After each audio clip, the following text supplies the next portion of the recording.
Welcome to the deep dive. So, today we're doing something a little different. We're putting away the usual, the usual reports and papers, and we're picking up a song. We are going deep on a philosophy of life that comes from the lyrics of an artist named Donnie Doom. The song's called Tropical Standard Time. It's a fantastic source. And we're going to treat these lyrics like a serious philosophical text.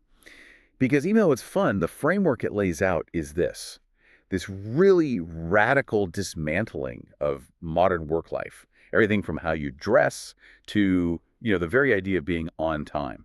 Yeah, our mission here is pretty straightforward. Uh-huh. We're going to unpack what TST actually is, what are the rules, and Doom gives us the core idea right at the start. It's this incredible promise, he says, if you showed up late, don't worry, you're right on time.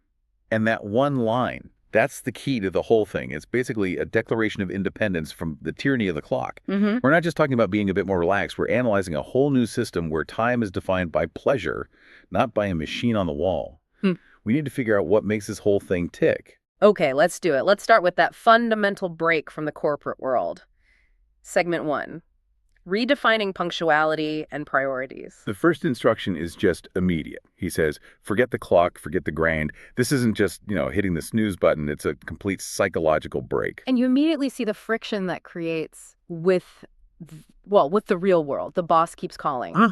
But the response to that pressure is just to hit snooze again. Right, and that tension is everything. The old system fights back.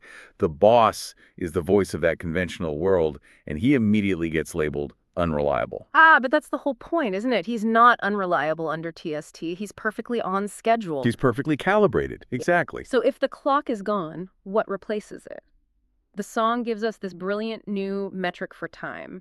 In the islands, punctuality is measured by the speed of the blender. Which is such a fundamental shift. You're swapping out mechanical precision, the tick-tock of a clock, for organic pleasure.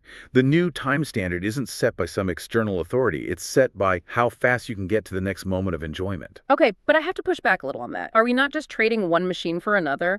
The tyranny of the clock for the tyranny of the blender's motor speed? I mean, is that real freedom or just a fun way of saying, I'm waiting for my margarita? That's a great point, but I think the blender is more of a symbol. It stands in for the immediate availability of pleasure. It's a metric that serves you, not a corporate quota. And the whole TST structure is built on that. We find out the formal schedule's gone, happy hour. It starts at noon. So your workday is now a happy hour, and the only other clock that seems to matter is the ocean tide. You're swapping out stock market movements for the ebb and flow of the sea. Exactly. And the tide is cyclical, not linear. Yeah. When time is linear, you're always running towards a deadline, always running out of time. But if it's cyclical, like the tide, everything comes back around. There's this incredible sense of forgiveness built into the TST model. That forgiveness is the core stress reliever. The song says it so clearly. If you're late, the tide doesn't care, the blender doesn't care, and the parrot definitely doesn't care. Yeah. You're just removing all that external judgment. Absolutely. And it all boils down to this one perfect line that summarizes the whole philosophy. Under tropical standard time, there are no deadlines, just tan lines. Even the hammock is swinging in rhyme. Time stops being pressure and, it becomes poetry. That is the heart of it. Okay, so if you've tossed out time, then the whole infrastructure around it, the office, the rules, the dress code, that all has to go too. Let's move into segment 2, the tropical corporate structure. Right. If the office tower is a symbol of, work and delayed gratification, the TST headquarters has to be the exact opposite. And it is. The song says, the tiki bar is my meeting room. It's perfect. A conference room is designed to be sterile, formal. A tiki bar is designed for the exact opposite. And the uniform, this might be the best part. The speaker talks about having to wear a tie every day, which is like a literal chokehold. And he replaces it with, now sometimes I don't wear pants. It's beyond casual Friday. It's the complete shedding of professional armor. And this is the mandatory attire or lack of attire. Your work shoes are gone. Flip-flops, he says, are his business shoes. You can't get promoted into a hard-soled shoe in this world. No, definitely not. And the tools change just as dramatically. The briefcase, that symbol of work you have to lug around, that's gone. It's replaced by a case of beer. And this is a really important point for anyone listening. When you swap the briefcase for the beer, you're changing the entire function of your activity. One is a tool for production, the other is a tool for leisure. TST isn't about making things, it's about experiencing them. And that thinking goes all the way down to internal memos. The corporate memo is replaced by one simple instruction: refill when it's empty, dear. That is the entire supply chain management strategy for TST. It's a perfect instantaneous loop. You consume, you replenish, no committees, no reviews. And this is where it gets really clever, because even a system built on pure relaxation seems to need some kind of management. The song introduces this little hierarchy. The person in charge of it all, the wife, is given a title: Chief Filling Officer. The CFO. It's a brilliant inversion. A normal CFO manages future risk, capital, debt.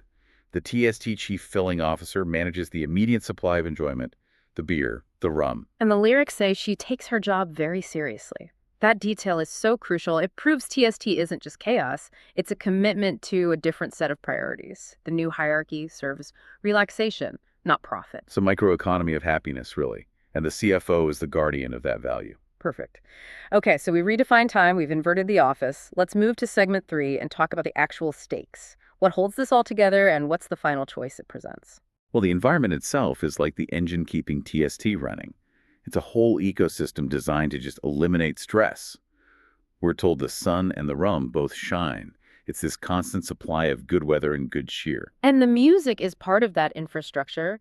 The steel drums keep the good vibes high. It's like the anti-conference call hold music. And once again, that theme of forgiveness comes back. If you're late, the margaritas won't mind. Yeah, and you could really see the emotional payoff when you look at the direct trade-offs the song presents. It's not just deadlines for tan lines. It's replacing worries with stories. Mm-hmm. The whole point of your time shifts from anxiety about finishing something to, having a memory to share. You stop consuming time and you start producing narrative. I love that. The shift from anxiety to narrative. But we know the old world is still out there. The boss is still calling. So what happens at the moment of collision?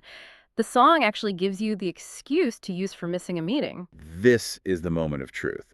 Because that excuse, sorry I missed the Q3 review, I was on Tropical Standard Time, it's a direct challenge to your boss's reality. It forces the conventional world to look its opposite right in the eye. And there's no easy compromise here. The outcome the song presents it's dramatic, it's absolute. It's totally binary. It Yes. creates this philosophical reckoning for the boss. The song says he'll either fire you or join you. There is no middle ground. And that's what makes TST a true manifesto. That one line just nails the stakes. The boss, who represents the old world of clocks and profit, has to either reject TST completely by firing you, or he has to abandon his own system and join the party. Exactly. You can't do both.